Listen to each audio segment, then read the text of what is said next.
Hello everyone, welcome to our YouTube channel the Kalakar classes. मैं हूं राकेश साहब लेकर न्यू कंटेंट जिसका नाम है class 10 basic class 10 maths basic question paper आपसे स्टूडेंट के लिए लेकर के आया हूं। ये आपसे स्टूडेंट जानते हैं 17 फरवरी को आपसे स्टूडेंट का एग्जाम होने वाला है। मैथमेटिक्स का बेसिक का और स्टैंडर्ड का दोनों का एग्जाम होने वाला है। ठीक है, तो मैं क्लास 10 बेसिक के स्टूडेंट्स के लिए, ठीक है, बेसिक जो जिन्होंने चूज कर रखा है उन स्टूडेंट के लिए क्वेश्चन पेपर लेकर के आया हूं।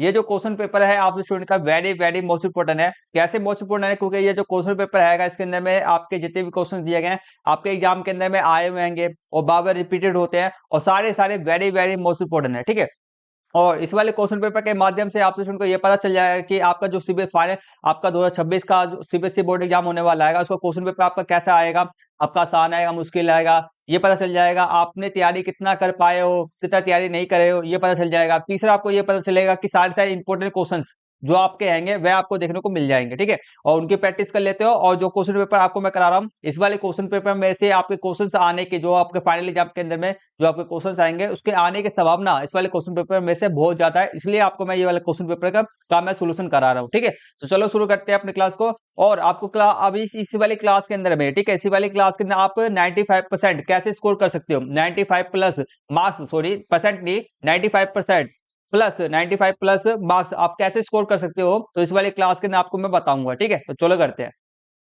तो सबसे पहले क्वेश्चन पेपर दिखा देता हूँ। ये आपके सामने में क्वेश्चन पेपर है। आपको जो मैं ये क्वेश्चन पेपर सोल्यूशन करा रहा हूँ ना, ये जो आपको मैं क्वेश्चन पेपर सोल्यूशन करा रहा हूँ वह आपका 2025 का, ये आपका 2025 का बेसिक एग्जाम का मैथमेटिक्स बेसिक का क्वेश्चन पेपर है। ठीक है, और ये सेट पेपर 1 है 2025 का, मतलब कि पीवाईक्यू है। ये क्या है आपका पीवाईक्यू, प्रीवियस ईयर का 2025 का सेट पेपर 1 आएगा आपका मैथमेटिक्स बेसिक का। ठीक है, तो इसका मैं सोल्यूशन करा रहा हूँ, इसलिए आप स्टूडेंट के लिए ये वाला जो वीडियो है मोस्ट इंपोर्टेंट है। इस वाले क्वेश्चन पेपर से आपको ये पता चल जाएगा कि इसके अंदर में आपके कैसे के किस किस किस प्रकार के क्वेश्चन आएंगे, आपके क्वेश्चन पेपर आपका आसान आएगा मुश्किल आएगा, कैसे कैसे क्वेश्चन है ये सब पता चल जाएगा और सारे इंपॉर्टेंट क्वेश्चन आपको पता चल जाएंगे। ठीक है, तो इसलिए आपको मैं करा रहा हूँ।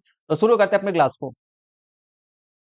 सबसे पहले आपको बता दो सामान्य देश आपके होते हैं जिसको पढ़ना 15 मिनट का समय दिया जाता है पढ़ने के लिए। तो सबसे पहले क्वेश्चन पेपर स्टार्ट करने से पहले इसको पढ़ लिया करो, इसको पढ़ना बहुत ज्यादा जरूरी रहता है, इसको पहले पढ़ा करो। ठीक है, फिर जाके क्वेश्चन को पढ़ना। तो फर्स्ट खंड का हमारा का क्वेश्चन है, कुछ क्वेश्चन हम करेंगे फिर इसके बाद में 95 प्लस। ठीक है, 95 प्लस आप मार्क्स कैसे स्कोर कर सकते हो, तो उसके लिए जो आपके जैसे कि आपको क्या क्या करना होगा वह मैं आपको बता दूंगा। तो पहले कुछ क्वेश्चन स्टार्ट करते हैं। ठीक है, इस खंड में आपका टोटल 20 आपके बहुविकल्पीय एमसीक्यू क्वेश्चन है और वैसे भी आपके एक एक मार्क्स वाले हैं। ठीक है, सबको ही पता है आपके क्लास 10 के में 20 आपको एमसी क्वेश्चन आपके आते हैं क्वेश्चन पेपर के अंदर में। ठीक है, सबको पता है ये चीज। यस या नो कमेंट करना फटाफट से, यस या नो कमेंट कर दो फटाफट से। ठीक है, चलो करते हैं। फर्स्ट क्वेश्चन हमारा है, एक सेकंड रुकिए। फर्स्ट क्वेश्चन हमारे सामने में देखो, यदि दो धनात्मक पूर्णांक हमारे को दिए गए ए और बी, ठीक है, ए और बी का महत्तम समापवर्तक एचसीएफ क्या आएगा आपका, एक है, मतलब ए बी का एचसीएफ कितना दे रखा है, एक दे रखा है, तो उसका लघुत्तम समापवर्तीय एलसीएम क्या होगा हमारे को बताना। देखो हमारे को एचसीएफ दे रखा है और हम उससे एचसीएफ दे रखा है, हमारे से एलसीएम पूछा जा रहा है।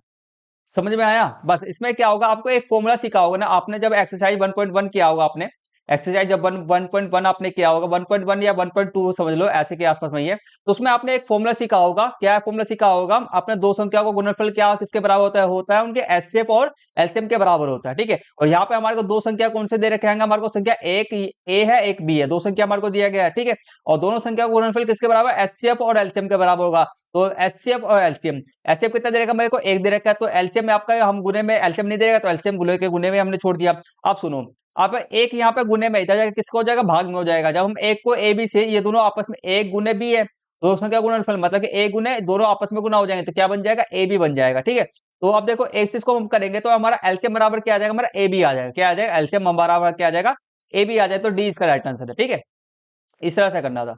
नेक्स्ट क्वेश्चन हमारा है कि संख्या डैश एक क्या है, कौन सा संख्या बताओ, सबको पता है यार, एक अपरिमेय संख्या। क्या है, अपरिमेय संख्या है। नेक्स्ट क्वेश्चन करते हैं हमारा, द्वितीय समीकरण डैश का विविक्तर डी डिस्क्रिमिनेंट है। ठीक है, इसका विविक्तर बताना है। ठीक है, विविक्तर का फॉर्मूला याद है सभी को, डी बराबर बी स्क्वायर माइनस 4ac, ये फॉर्मूला याद है सबको, ये सब फॉर्मूला याद है, फोर्थ चैप्टर में आपने पढ़ा था द्वितीय समीकरण के अंदर में, डी बराबर बी स्क्वायर माइनस 4ac। अब देखो ये हमारे को समीकरण दे रखा है, इसमें ए बी सी निकाल लो। ए क्या दे रखा है आपको, ए एक्स स्क्वायर के बगल में जो आपका पहले रहता है उसको देखो, किसी एक्स स्क्वायर के सामने में कुछ भी संख्या नहीं है तो हम क्या मानेंगे, एक मानेंगे। ठीक है, क्योंकि किसी भी संख्या को उस एक से गुणा करने पर वही संख्या रहता है, इसलिए। ठीक है, तो ए हो गया। बी क्या दे रखा है हमारे को, -3 दे रखा है। सी क्या दे रखा है हमारे को, -2 दे रखा है। बस अब इस वाले फॉर्मूला के अंदर बी का मान पुट, बी का मान, ए का मान, सी का मान पुट कर देना है, हमारे को रख देना मान, ठीक है। तो चलो करते हैं। तो हमने ए का हमारा बी किया था, हमारा माइनस 2 का स्क्वायर हो जाएगा, माइनस में 4, ए क्या हमारा 1 है, सी क्या हमारा माइनस का 3 है, बस। चलो 2 का स्क्वायर करेंगे, माइनस 2 का स्क्वायर करेंगे कितना आपका आएगा, 4 आएगा, वो भी कितना है, प्लस का आएगा, ध्यान रखना, ठीक है। आगे बात करते हैं कि हमारा 4 और हमारा 3 है, 4 को 3 से गुना करोगे कितना आपका आएगा, 4 को 3 से गुना करोगे, सिर्फ और सिर्फ 4 को 3 से गुना करोगे तो कितना आएगा, माइनस का 12 आएगा, ठीक है, माइनस का 12 आएगा। और ये जो माइनस का 12 आपका है, इससे पहले भी तो एक माइनस का साइन है, माइनस माइनस क्या हो जाए प्लस हो जाए, तो यहाँ पर साइन किसका आएगा, प्लस का साइन आएगा, ठीक है। और 4 और 12 कितना हो जाएगा आपका, 16, तो 16 इसका, एक सेकंड रुक जाना, 4 और 12 16 है ना, यहाँ तो 16 ऑप्शन ही नहीं है, एक सेकंड कुछ गलती हुई है।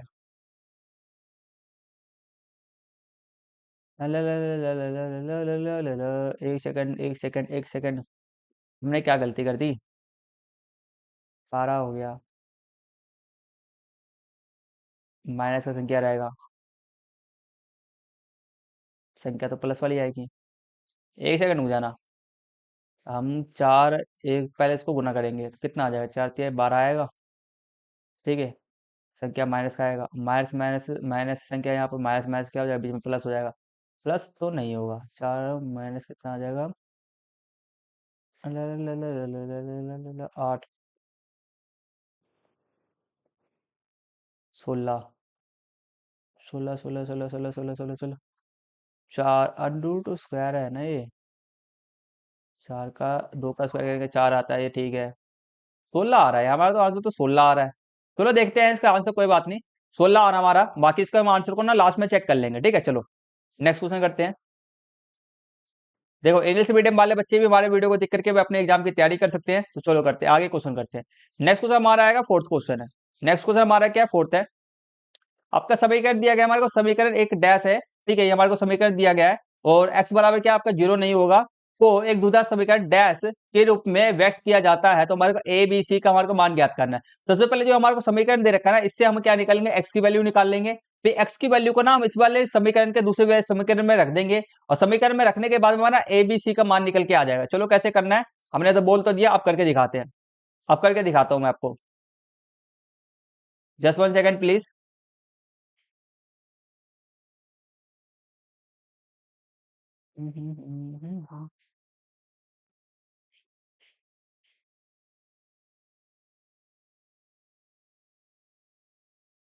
चलो, तो ये रहा हमारा फोर्थ क्वेश्चन है,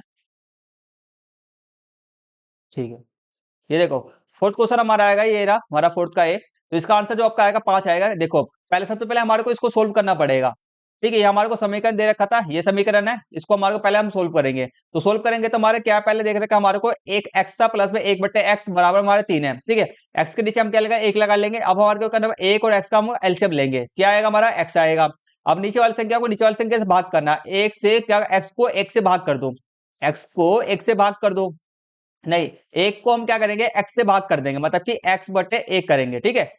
ये करेंगे तो हम क्या करेंगे, एक्स को हमारे को ऐसे बोलेंगे, एक्स को हमारे को एक से भाग करना है, तो कितना आपका आएगा, एक्स आएगा, एक्स को एक्स से, फिर जो हमारा ऊपर में एक्स आया, एक्स को ऊपर वाली संख्या से क्या कर देना, गुना कर देना, ठीक है। तो एक्स को एक्स से गुना करोगे कितना, एक्स स्क्वायर आ जाएगा, एक्स को एक्स से भाग करोगे कितना आपका आएगा, एक आएगा, एक को एक से गुना करोगे कितना आ जाएगा, एक आएगा, बराबर में 3, ठीक है। अब देखो यहाँ पे एक्स यहाँ पे गुने में, इधर जाके किस में हो जाएगा, भाग में, इधर जाके गुने में हो जाएगा, तो हमारा ये क्या बन जाएगा, 3x बन जाएगा बराबर में, ठीक है। अब हमने क्या करा, हमने ये करा कि ये वाला जो अब देख रहे हो आप स्टूडेंट, ये जो समीकरण आपका बन गया, ये आपका ना हमारा माइनस, ये जो हमारा प्लस का आएगा, हमने 3x हमारा, इसको हमने इधर की साइड में लिया, तो ये प्लस का था, इधर जाके माइनस में हो जाए, तो आपका क्या बन गया, समीकरण एक बन गया, एक्स स्क्वायर माइनस में 3x प्लस में 1 बराबर 0, ये हमारा समीकरण बन गया, ठीक है।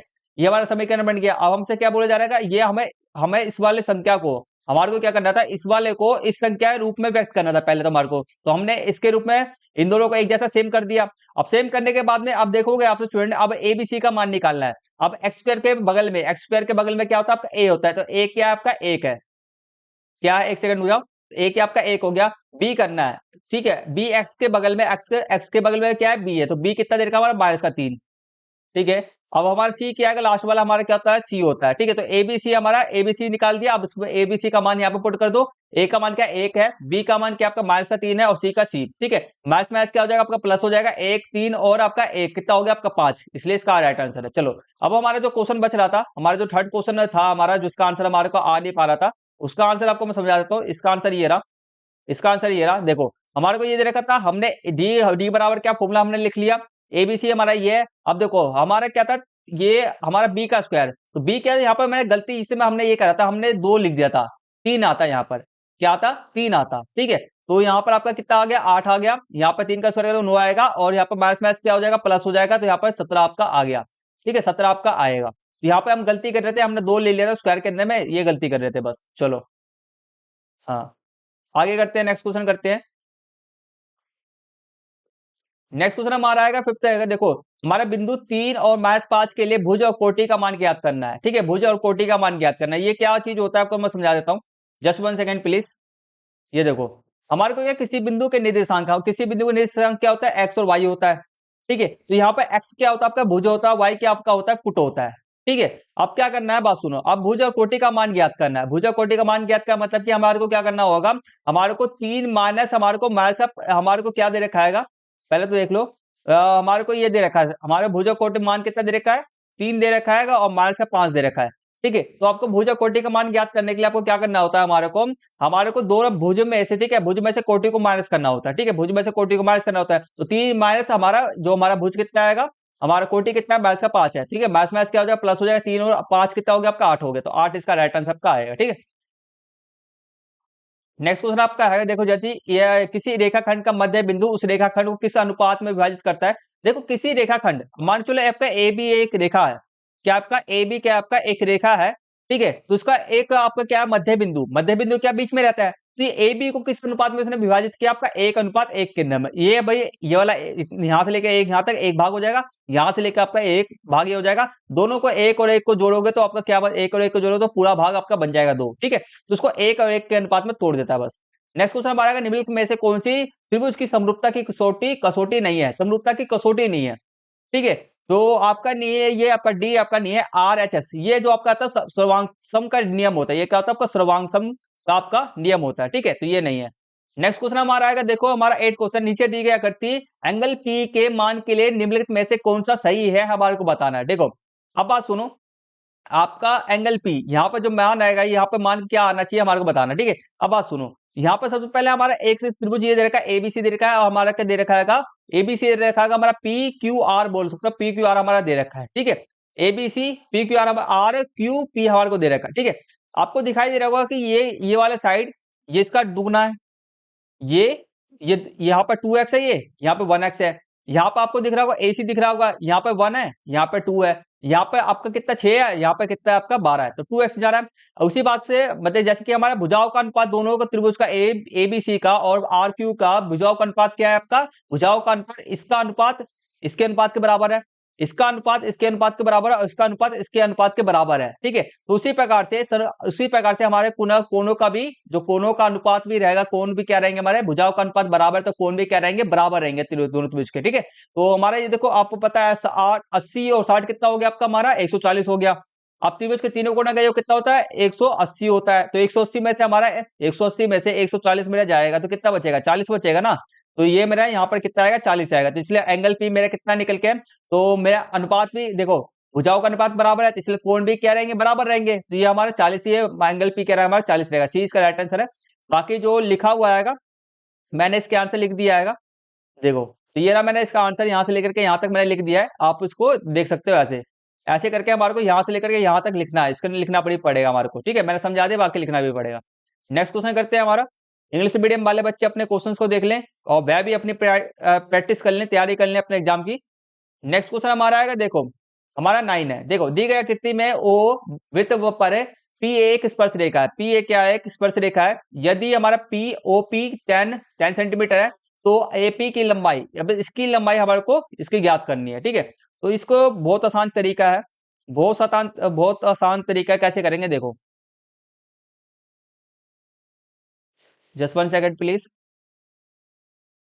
देखो, आपको हमारे को त्रिभुज इसको ना पहले मैंने इस त्रिभुज को ना पहले सीधा कर दिया, ठीक है, मैंने सीधा कर दिया। तो हमने क्या करा, हमने त्रिभुज को पहले सीधा कर दिया, तो हमारा पी ए ओ है, ठीक है, पी ए ओ हो गया। अब हमारा पी पे कितना 30 डिग्री का दे रखा था हमारे को, ओपी कितना था 10 सेंटीमीटर था, हमारे को बताना क्या था, एपी बताना था, ये हमारे को बताना था कितने सेंटीमीटर है, ठीक है। और हमारा ओ ए देखो, ओ ए हमारे को नहीं दिया गया है, ओ ए हमारे को ये नहीं दिया गया, ठीक है, ध्यान रखना। तो अब हम क्या लगाएंगे, अब हम लगा रहेंगे बी बटे एच लगा रहे हैं। आपने सुना होगा पप्पू बेटा पप्पू, ठीक है, पप्पू बेटा पप्पू हरी हरी बोल, ये तो आपको सभी को पता है। पी एच मतलब क्या होता है, साइन होता है, बी एच मतलब क्या होता है, कोस होता है। और पी बी मतलब क्या होता है, पी बटे बी मतलब क्या होता है, आपका टैन होता है, सबको पता है, ठीक है। हम बी इस फॉर्मूले के अंदर में क्या लेंगे, बी बटे एच लगाएंगे, ठीक है, बी बटे एच लगाएंगे, ठीक है। तो बी बटे एच हमारे किसके बराबर होता है, कोस थीटा के बराबर होता है। थीटा की वैल्यू कितनी दे रखी है हमारे को, 30 डिग्री दे रखा है। और एपी हम क्या लिखेंगे, और हमारा बी क्या बेस क्या हमारा, यहाँ पर बेस यहाँ पे हमारा आएगा एपी, ये हमारा बेस है, ये क्या हमारा बेस रहेगा।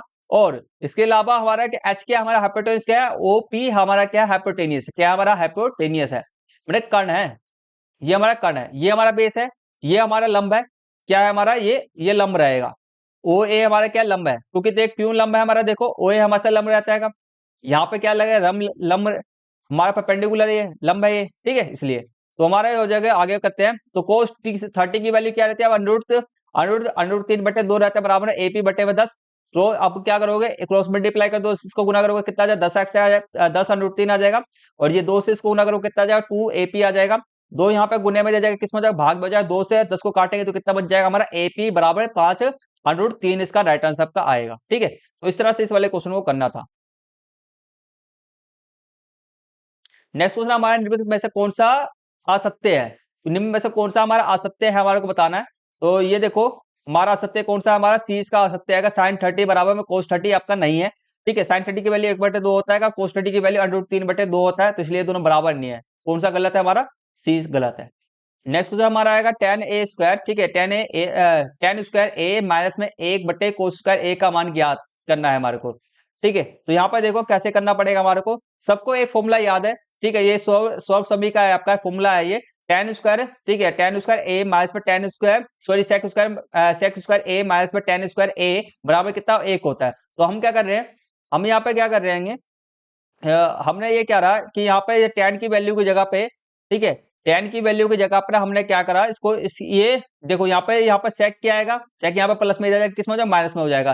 तो सॉरी ऐसे छोड़ दो, हमने क्या करा, हमने tan यहाँ पे जो 1 था इसको मैंने इधर लिया, प्लस में था, इधर जाकर माइनस में हो गया। इसके और भी है ना, tan को मैंने क्या करा, इसको इक्वल में कर दिया, ठीक है। tan स्क्वायर ए बराबर में सीधे लिख देता हूं मैं आपको, tan स्क्वायर ए बराबर में क्या करा हमने, सेक स्क्वायर ए माइनस में ए कर दिया। तो हमने tan स्क्वायर ए की जगह पे हम इतना लिख सकते हैं, तो मैंने इतना लिख दिया, बराबर में क्या हमारा आएगा, और 1/कोस स्क्वायर ए का मतलब क्या होता है, 1/कोस स्क्वायर, और 1/कोस, और 1/कोस को हम क्या लिख सकते हैं, सेक लिख सकते हैं।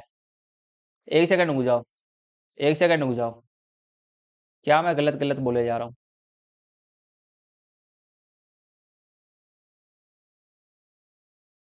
देखो फिर से समझेंगे। देखो यहाँ पे हमारे को पता है कि 1/कोस की जगह पे हम क्या लिख सकते हैं, सेक लिख सकते हैं। समझ में आ गया बात, ठीक है, आगे बढ़ते हैं। अब हमारा tan की जगह पे हम क्या लिख सकते हैं, tan हमारा 1 और सेक स्क्वायर, और tan की जगह पे हम ये tan की जगह पे हम क्या लिख सकते हैं, मैंने क्या क्या लिखा है देख लेना, एक सेकंड रुक जाओ।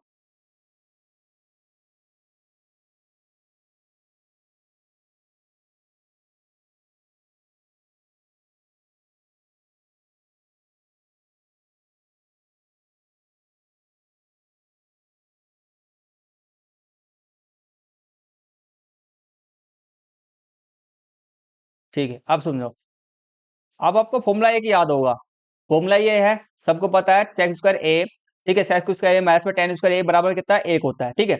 अब हमने क्या करा, हमने 1 को मैंने इधर ले आया, प्लस में जाके माइनस में हो गया ये चीज, ठीक है, सेक स्क्वायर के साथ में, और tan को मैंने इधर इक्वल के साइड में लिया, तो ये माइनस का था, इधर जाके प्लस में हो जाएगा, ठीक है, बात खत्म।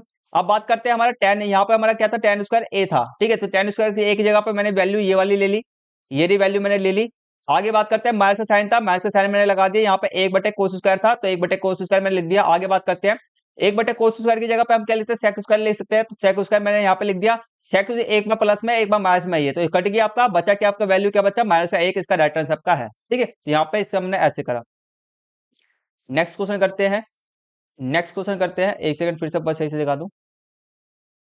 चलो, तो आशा करता आप सुनोगे यहाँ तक बढ़िया तरीके समझ में आ रहा होगा। अगर कोई भी दिक्कत परेशानी कुछ भी हो तो कमेंट्स करना। नेक्स्ट क्वेश्चन हमारा, दी गई आकृति में निम्नलिखित में से कौन सा कोण अवनमन कोण है? कौन सा कोण अवनमन कोण है? उन्नयन कोण तो सबको पता है, नीचे से हमारा ये हमारा क्या है, ये मान लो हमारा व्यक्ति है, नीचे से ऊपर की ओर में देख रहा है, तो उन्नयन कोण क्या रहता है, ये वाला उन्नयन कोण रहता, सबको पता है उन्नयन कोण। ठीक है, अब अवनमन कोण क्या होता है आपका? अवनमन कोण आपका होता है क्षैतिज रेखा और दृष्टिकोण, क्षैतिज रेखा और दृष्टिकोण के बीच में बना कोण क्या रहता है, हमारा अवनमन कोण रहता है। जेड हमारा अवनमन कोण है, जेड इसका राइट आंसर है। नेक्स्ट क्वेश्चन हमारा, दी गई आकृति में छाया के क्षेत्र का हमारे को क्षेत्रफल ज्ञात करना, मतलब कि इस पूरे क्षेत्रफल का हमारे पूरे का क्षेत्रफल ज्ञात करना है। ठीक है, तो इसका फॉर्मूला क्या होता है, देखो इसका फॉर्मूला क्या रहता है, देख लो। इसका फॉर्मूला आपका रहेगा, इसका फॉर्मूला ये आएगा, एल प्लस में 2r प्लस में ए, इसका फॉर्मूला है एल प्लस में 2r प्लस में, देखो यहाँ पे क्या रहेंगे, यहाँ पे एल रहेगा, इसकी लंबाई रहेगा, इसके साथ में लंबाई रहेगा, प्लस में 2r, एक आर इधर एक आर ये हो गया, प्लस में एरिया, यहाँ पे इसके लेके यहाँ से लेके इसका है पूरा एरिया, ये वाला ए भी रहेगा, तो इसलिए इसका ये है। ठीक है, चलो आगे बात करते हैं। नेक्स्ट क्वेश्चन आएगा, एक चतुर्थांश के क्षेत्रफल का अनुपात उस वृत्त के क्षेत्रफल से कितना होता है? एक चतुर्थांश के क्षेत्रफल का अनुपात उस वृत्त, ठीक है, उसी वृत्त के क्षेत्रफल से कितना होता है? देखो चतुर्थांश समझते हो, ये जो आपका क्या होगा, हमारा आपका वृत्त हो गया। ठीक है, वृत्त को हमारे चतुर्थांश, कितने वृत्त के अंदर में कितने चतुर्थांश होते हैं? टोटल 4 होते हैं। ठीक है, ये पहला होता है, ये दूसरा होता है, ये तीसरा होता है, ये चौथा होता है। ठीक है, अब देखो हमारे जो वृत्त का पूरा जो क्षेत्रफल रहता है ना, वह पूरा हमारा वृत्त का क्षेत्रफल कहता है 4/4 रहता है। ठीक है, 4/4 मतलब कि पूरा एक रहता है, क्या बोल सकते हो, पूरा एक रहता है। ठीक है, अब हमारे क्या है, एक चतुर्थांश, एक चतुर्थांश मतलब कि इतने हिस्से की बात किया जा रहा है। तो ये वृत्त के 4 हिस्से में से कितना हिस्सा है? 1/4 हिस्से में से एक हिस्सा है, तो इसका अनुपात कितना होता है? 1:4 होता है, 1:4 होता है, सी इसका राइट आंसर है। चलो आगे बढ़ते हैं, आगे बढ़ते हैं। चलो नेक्स्ट क्वेश्चन हमारा आएगा 15, निम्नलिखित में से एक ठोस का पार्श्वीय और वक्र पृष्ठीय क्षेत्रफल और संपूर्ण पृष्ठीय क्षेत्रफल एक समान है, मतलब कि निम्न में से कौन से हमारा ठोस का, इसका वक्र पृष्ठीय क्षेत्रफल और संपूर्ण पृष्ठीय क्षेत्रफल एक समान आएगा, मतलब एक फॉर्मूला आएगा, कौन से का आएगा। ठीक है, तो इसका राइट आंसर सबका आएगा गोला, गोले का जो आपका वक्र पृष्ठीय क्षेत्रफल और आपका और हमारा वक्र संपूर्ण पृष्ठीय क्षेत्रफल दोनों क्या है, एक ही रहता है। ठीक है, चलो आगे बात करते हैं। नेक्स्ट हमारा आएगा 16 क्वेश्चन आएगा, निम्नलिखित आंकड़ों के मध्यक वर्ग का वर्ग चिन्ह है। ठीक है, मध्यक वर्ग का वर्ग चिन्ह है, हमारे को बताना है। आपको जो 95 प्लस 95 प्लस मार्क्स आप कैसे स्कोर कर सकते हो, शायद मैं क्लास के एंड में ही बता पाऊंगा, क्योंकि अभी क्वेश्चन हमारे बच्चे पड़े हुए हैं, तो उसको कंप्लीट करने के बाद में ही मैं बता पाऊंगा। ठीक है, तो चलो बात करते हैं। तो मध्यक वर्ग का वर्ग चिन्ह क्या है, हमारे को बताना है। ठीक है, मध्यक वर्ग का वर्ग चिन्ह, इसमें तो मध्य वर्ग कौन सा है, हमारे को बता सकते हो आप? देखो हम पता नहीं कर सकते कि यहाँ पे 6 है, 6 है, 6, जो कभी भी आपसे बोलेगा मध्य वर्ग का वर्ग चिन्ह ज्ञात करो, तो इसके लिए पहले हमारे को करना क्या पड़ेगा, वह ध्यान रखो, वह ध्यान करना। एक सेकंड रुक जाओ।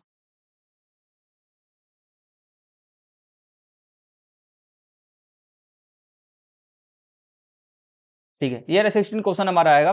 देखो कभी भी हमारा मध्य वर्ग का, ठीक है, मध्य वर्ग का हमारा करने के लिए आ जाए, मध्य वर्ग का वर्ग चिन्ह ज्ञात करो, तो इससे आपको क्या करना पड़ेगा, यहाँ पर समझ लो, पहले इसका हमारे को क्या करना पड़ेगा, बारंबारता का सीएफ निकालना पड़ेगा। ठीक है, सीएफ निकालना पड़ेगा, तो सीएफ कैसे निकालते हैं, दो पहले वाले का पहले वैसे कैसे लिख देते हैं, फिर 2 के अंदर में 3 को जोड़ के फिर इसको लिखते हैं, फिर 5 के अंदर 7 को जोड़ेंगे 12 आएगा, फिर 12 के अंदर 7 6 को जोड़ेंगे हमारा 18 आएगा, 18 के अंदर 6 को जोड़ेंगे 24 आएगा, 24 के अंदर में 6 को जोड़ेंगे हमारा कितना आएगा, 30 आएगा। तो ऐसे करके हम सीएफ निकाल देते हैं। इसके बाद में बात करते हैं, तो हम टोटल निकालते हैं 12 टोटल हमारे कितने आएंगे, 12 30 है, तो हमारे को क्या करना पड़ता है, n/2 करना पड़ता है। तो n/2 30/2 करेंगे तो कितना आएगा आपका, 15 आएगा। ठीक है, ये आपका क्या निकल के आया, 15 आया। अब बात सुनो, 15 किसके अंदर में, अब हम सीएफ में से देखते हैं कि हमारा 15 किसके अंदर में आएगा। तो यहाँ तक देखो, ऊपर वाले में देखो सिर्फ 12 तक संख्या है, तो आपका 18 ये रहा, 13 से लेकर 18 तक आपका इस वाले के अंदर में आएगा, 13 से लेकर 18 तक इस वाली संख्या आएगा, 15 भी, 15 भाग भी इसके अंदर में ही आएगा। तो इसका देखना है, अब हमारे को देखना है इसका वर्गमूल कितना आएगा, हमारा 55 और 70 है। अब इसको 55 और 70 का हम क्या करेंगे, 55 70 को जोड़ के 2 से भाग करके 2 से भाग कर देंगे, तो हमारा क्या निकल के आ जाएगा, वर्ग चिन्ह निकल के आ जाएगा, 125 में 2 उसको भाग करें तो हमारा 62 पॉइंट, हमारा 62.5 इसका आंसर है। इस तरह से करना है, वर्ग मध्य वर्ग का वर्ग चिन्ह आपका है। तो ठीक है, नेक्स्ट क्वेश्चन हमारा आएगा टेस्ट मैच। ठीक है, टेस्ट मैचों में कुल बल्लेबाजों द्वारा बनाए गए रनों की संख्या हमारे को निम्नलिखित दिया गया, ठीक है। तब बहुलक वर्ग की निचली सीमा ज्ञात करना है। बहुलक वर्ग की निचली सीमा देखो, तो बहुलक वर्ग कौन सा आपका 10वां आएगा, ठीक है। बहुलक वर्ग क्या आएगा 10वां आएगा, तो इसकी निचली सीमा कौन सी है, तो निचली सीमा आपका बता दूं, निचली सीमा ये वाली होती है, ऊपरी सीमा आपका ये होता है, ठीक है। तो हमारा इसका आंसर देख लो, एक सेकंड रुक जाना। तो ये 17 का आंसर 20 का राइट आंसर आपका है। पहले वाले ऊपर वाले निचले वाले को हम क्या निचली सीमा कहते हैं, उस वाले को हम ऊपरी सीमा कहते हैं। तो निचली सीमा क्या 4000 है। नेक्स्ट क्वेश्चन हमारा पासा फेंकने के यदृच्छित प्रयोग में निम्नलिखित में से कौन सी घटना निश्चित है, कौन सी घटना हमारे निश्चित है। देखो, हम एक पासा फेंकते हैं, पासा के अंदर में 1 से लेकर के 6 तक आपके सारे के सारे नंबर्स होते हैं, 6 से सारे सारे नंबर्स होते हैं, ठीक है। अब बात सुनो, पहले आपका लिखा गया है कि 1 से 6 के बीच की संख्या प्राप्त होगी। ये तो बात सही है कि भाई 1 से 6 के बीच की संख्या प्राप्त होगी, ठीक है। बट इसमें जो आपका होता है ना 1 और 6, 1 और 6 को प्राप्त करने के लिए ना इसको गोटी को ना मतलब कि कई बार घूमेगा, कई बार अब अपने आप से घूमेगा ना, तब जाके प्राप्त होता है। तो ये अपने हमारा जो घटना जो निश्चित है ना हमारा 1 से 6 तक, तो 1 से 6 के बीच में ना हमारा 1 और 6 जो आने की संभावना ना बहुत कम रहता है, तो इसलिए ये पहला वाला इसका आंसर नहीं होगा। दूसरा और तीसरा तो अपने आप से गलत है, ठीक है। चौथा इसका राइट आंसर आपका है 7 से कम एक प्राकृतिक संख्या प्राप्त होगी। 7 से कम क्या होगा, प्राकृतिक संख्या प्राप्त होगी, मतलब कि 7 से एक कम कोई सी भी हो सकती है। बट इसके अंदर में ये है कि आपका ए और 6, इसमें ये डेफिनेशन के अंदर में लिखा है कि 1 से 6 के बीच में कोई सा भी हो सकता है। तो राइट आंसर सबसे ज्यादा करेक्ट आंसर आपका डी इसका राइट आंसर है। चलो आगे बढ़ते हैं, आगे बढ़ते हैं। चलो नेक्स्ट क्वेश्चन हमारा है 19 से लेकर 20 हमारा क्वेश्चन है। चलो करते हैं, 19 से लेकर 20 क्वेश्चन है। तो ये हमारा अभिकथन वाला क्वेश्चन है। चलो करते हैं, अभिकथन आपका है किन्हीं दो प्राकृतिक संख्या ए बी का एचसीएफ डैश है और बीसी का अपना ए बी का एलसीएम का गुणनखंड होता है। देखो क्या बोला है, दो प्राकृतिक संख्याओं ए बी के लिए, दो प्राकृतिक संख्या ए बी के लिए ए बी के एचसीएफ और ए बी के एलसीएम का गुणनखंड होता है। अब क्या होता है, कहने मतलब है कि हमारे प्राकृतिक संख्या, ऐसे रुक जाओ, हमारे को बोला क्या जा रहा है, दो हमारे प्राकृतिक संख्या मान के चलो, हमने एक माना 10 है, एक संख्या 20 है, ठीक है। अब हमारे क्या बोला जा रहा है कि हमारे को दोनों संख्याओं का एचसीएफ क्या रहेगा, दोनों संख्याओं का हमारा एक एचसीएफ रहता है, ठीक है। अब यहाँ पे ध्यान से पढ़ो, ध्यान से पढ़ते हैं। देखो ए बी का एचसीएफ ए बी के एलसीएम का एक गुणनखंड है, ठीक है। क्या आएगा, ए बी का गुणनखंड, मतलब समझे बात को। 10 का हम गुणनखंड करेंगे, 10 का हम गुणन करेंगे 2 5 आएगा, 20 का हम गुणनखंड करेंगे 2 2 5 आएगा, ठीक है। तो क्या बोला जाएगा, हमारा जो एचसीएफ है, जो हमारा एचसीएफ आएगा, हमारा एलसीएम का क्या है, एलसीएम का हमारा ये जो हमारा एलसीएम निकल, ये हमारा क्या निकल के है, एलसीएम निकल के है का एक गुणनखंड है। क्या है, हमारा एक गुणनखंड है, ठीक है। एलसीएम का गुणनखंड है, तो हाँ तो सही बात है, क्योंकि एचसीएफ कैसे आता है हमारा, एचसीएफ जो हमारा ये एचसीएफ है एलसीएम दोनों ही आता है। तो बस यही है, जो दोनों के अंदर कॉमन है उसी को हम लिख देते हैं, उसी को हम एक बार लिखते हैं, और जो जिसके अंदर में जिसका पेयर नहीं बनता उसको हम छोड़ देते हैं। तो हमारे क्या निकल गया, 10 निकल गया, तो हमारा एचसीएफ है। तो कहने मतलब ये कहा जा रहा है, तो पहला कथन सही है। सेकंड आपका देखो तर्क, किन्हीं दो प्राकृतिक संख्याओं का एचसीएफ दोनों संख्याओं को विभाजित करता है। अब किन्हीं यहाँ पे बोला जाए, किन्हीं दो प्राकृतिक संख्या का एचसीएफ दोनों संख्याओं को विभाजित करता है, हाँ सही करता है, सही बात है। जो हमारा एचसीएफ निकल के आया 10 निकल के आएगा, क्या दोनों संख्याओं को विभाजित कर सकते हैं, हाँ। 10 को 10 से भाग करेंगे हमारा 10 कट जाएगा, 20 को हम भाग से करेंगे, 20 को हम 10 से भाग करें तो वो भी हमारा विभाजित हो जाएगा। तो यहाँ पर दोनों कथन क्या हमारे, दोनों कथन हमारे सही है, दोनों कथन क्या हमारे सही है, ठीक है। तो इसका मतलब कौन सा आंसर होगा, ए इसका राइट आंसर आपका होगा। नेक्स्ट क्वेश्चन हमारा दिया गया पी का मान जिसके लिए समीकरण डैश और डैश संगत है 4 है, ठीक है। हमारे क्या है, संगत है, दोनों दोनों हमारे क्या है, संगत है, ठीक है। उसका मान क्या है, 4 है, ठीक है। अब बात करते हैं हमारा समीकरण आपका निकाय तर्क हमारे को दिया गया है डैश और डैश का संगत है जिसमें अपरिमित रूप से अनेक हल हैं। तो देखो अपरिमित रूप से अनेक, जब हमारे अनेक हल होते हैं ये संगत होता है, पहली बात ये दोनों संगत है, दिया गया हमारे को, ठीक है। अब बोला जा रहा है कि अपरिमित रूप से अनेक हल है, मतलब कि इसका अब अपरिमित रूप से अनेक हल होने का मतलब क्या था, तीनों को तीनों ए बी का अनुपात ए वन ए टू का अनुपात बी वन बी टू का बी और सी वन सी टू का अनुपात क्या, तीनों का अनुपात बराबर होता है, ठीक है। तो ये आपका जो तर्क है ना बिल्कुल सही है। अब बात करते हैं हमारा क्या समीकरण डैश और डैश क्या संगत है, क्या बोला जा रहा है, संगत है। संगत होने के लिए पता क्या है, संगत होने के लिए हमारा जो होता है पहले वाला क्या होना चाहिए, देखो संगत कब कब होता है मैं आपको समझा देता हूँ। संगत आपका रहता है जब हमारा संगत जब जब हमारा रहता है 1 2 3 तीनों बराबर, संगत हमारा कब कब रहता है, देखो A1 A2 हमारा ए और B1 B2 के बराबर ना हो, जब हमारा संगत रहता है, जब हमारा संगत रहता है, ठीक है, संगत। तो ये हमारा हो गया पहली बात एक ये, और एक हमारा होता है कि हमारा तीसरे वाला शायद बराबर नहीं रहता ना, पहले वाला बराबर हो A2 A1 और B1 B2 बराबर हो और C1 C2 बराबर ना हो। तो इस वाले के अंदर में ये सिचुएशन बन रहा है आपका, तो इस वाले सिचुएशन के अंदर में आपका क्या असंगत रहता है, ये क्या रहता है, ये असंगत रहता है, ये क्या रहता है, असंगत रहता है आपका। ठीक है, तो ये सिचुएशन आपका बन रहा है, अब बोला क्या जा रहा है हमारे को, संगत है, तो इसलिए ये आपका विकथन क्या आपका गलत है, आपका तर्क आपका सही है। डी इसका राइट आंसर आपका है। ठीक है, तो मैंने आपको सारे एमसी क्वेश्चन करा दिए हैं, सारे एमसी क्वेश्चन करा दिए हैं। आशा करता हूं आप स्टूडेंट को यहाँ तक बढ़िया तरीके समझ में आ गया होगा, और कोई भी दिक्कत परेशानी कुछ भी हो तो कमेंट्स करना, आपके मैं सारे डाउट्स को क्लियर कर दूंगा। अब मैं जो आपको बोल रहा था कि मैंने आपको 95 प्लस मार्क्स कैसे स्कोर करें, आपको मैं समझा देता हूँ एक बार में। देखो कैसे स्कोर करना है, समझ लो। देखो आपको 2 से 3 चीज करना पड़ेगा। देखो यहाँ पर आपको समझा देता हूँ how to score 95 plus marks, कैसे स्कोर कर सकते हो। आपको मैं बोलता हूँ कुछ सेट पेपर्स की प्रैक्टिस करने के लिए मैं बोलता हूँ, सिर्फ और सिर्फ 7 सेट पेपर्स की प्रैक्टिस करना है, सिर्फ और सिर्फ 7 सेट पेपर्स की, और सातों के सातों सेट पेपर्स का जो क्वेश्चन का सोल्यूशन आपको मेरे यूट्यूब पे मिल जाएगा। और इन सभी क्वेश्चंस का, ठीक है, इन सभी क्वेश्चंस का सोल्यूशन आपको मैं इस वाली वीडियो के डिस्क्रिप्शन बॉक्स के अंदर में भी दे दूंगा। ठीक है, तो पहले आपको कौन सा क्वेश्चन पेपर प्रैक्टिस करना है, आपको 10th क्लास का आपका प्रीबोर्ड एग्जाम का 2024-2025 का आपका क्वेश्चन पेपर आपको प्रैक्टिस करना है। कई सारे बच्चे बोलेंगे कि सर मेरे पास तो क्वेश्चन पेपर है ही नहीं, कोई दिक्कत वाली परेशानी वाली बात नहीं है, मैं टेलीग्राम चैनल को ज्वाइन कर लेना, आपको मैं क्वेश्चन प्रोवाइड करा दूंगा, और क्वेश्चन पेपर का आपको आंसर चाहिए होगा तो क्वेश्चन पेपर का लिंक आपको इस वाले वीडियो का डिस्क्रिप्शन बॉक्स में दे दूंगा। ठीक है, टेलीग्राम चैनल को ज्वाइन करके आपको जिस भी सब्जेक्ट का आपको पीडीएफ चाहिए उसको लिख देना। ठीक है, सब्जेक्ट का नाम लिखना। नेक्स्ट आपको करना है प्री बोर्ड एग्जाम 2025-26 का जो क्वेश्चन पेपर है उसको प्रैक्टिस कर लो। मैं आपको प्री बोर्ड एग्जाम का क्यों बोल रहा हूँ, क्योंकि प्री बोर्ड को जो एग्जाम आपका होता है उसके अंदर आपका पूरा होल सिलेबस आता है, संपूर्ण पूरा सिलेबस आता है, तो उसकी प्रैक्टिस करोगे तो आपका पूरा क्वेश्चन पेपर हर एक चैप्टर की प्रैक्टिस हो जाएगा, और वो क्वेश्चन पेपर भी इंपॉर्टेंट रहता है। ठीक है, इसलिए नेक्स्ट आपको करना है क्लास 10 का उठाना है, एनुअल क्वेश्चन पेपर आपको लेना है, और डीओई की वेबसाइट पे आपको एनुअल क्वेश्चन पेपर मिलेगा 2025-26 का, उसको सोल्व करना है। इस क्वेश्चन पेपर का भी सोल्यूशन मैंने करा दिया है। आगे बात करते हैं 10th का आपको करना है, वही same common annual question paper आपको लेना है डीओई का, वो भी 2024-2025 का क्वेश्चन पेपर लेना है प्रीवियस ईयर का, उसको उठाना है, उसको सोल्व करना है। इसका सोल्यूशन भी मैंने करा दिया, वीडियो का लिंक आपको इस वाले वीडियो के डिस्क्रिप्शन बॉक्स में मिल जाएगा। और क्वेश्चन पेपर सिर्फ और सिर्फ क्वेश्चन पेपर चाहिए तो हमारे टेलीग्राम चैनल को ज्वाइन कर लो। नेक्स्ट बात करते हैं आपको फिफ्थ आपको क्वेश्चन पेपर का जो प्रैक्टिस करना है, आपको सीबीएसई बोर्ड एग्जाम 2025 का क्वेश्चन पेपर का प्रैक्टिस करना है। जो आपको मैं ये वाला क्वेश्चन पेपर जो मैं आपको करा रहा हूँ ना, इस क्वेश्चन पेपर की प्रैक्टिस करना है आपको। ठीक है, मैं क्वेश्चन पेपर, मुझे क्वेश्चन पेपर चाहिए, टेलीग्राम चैनल को ज्वाइन कर लो। ठीक है, दे दूंगा मैं, और हमारे क्वेश्चन पेपर हर एक क्वेश्चन का सोल्यूशन चाहिए तो मेरे वीडियो को देख लेना।